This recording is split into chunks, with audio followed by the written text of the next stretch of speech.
You ask Tiger to solve. This deals with linear equations with one unknown. The final result is x equals 1 over 2. Let's solve it step by step. Simplify the expression. Multiply the fractions. Expand the parentheses. Simplify the arithmetic. Multiply the coefficients. Break up the fraction. Find the greatest common factor of the numerator and denominator. Factor out and cancel the greatest common factor. Simplify the fraction. Expand the parentheses.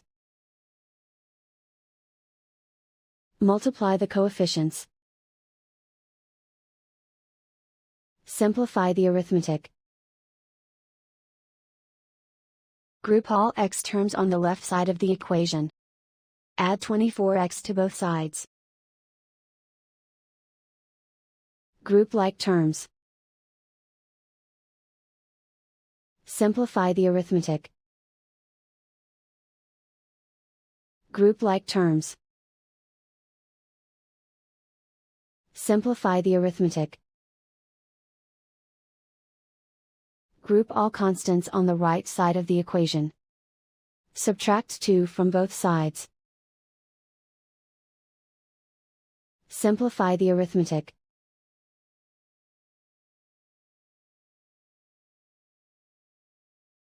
Isolate the x. Divide both sides by 20. Simplify the fraction. Find the greatest common factor of the numerator and denominator. Factor out and cancel the greatest common factor. And so the final result is x equals 1 over 2.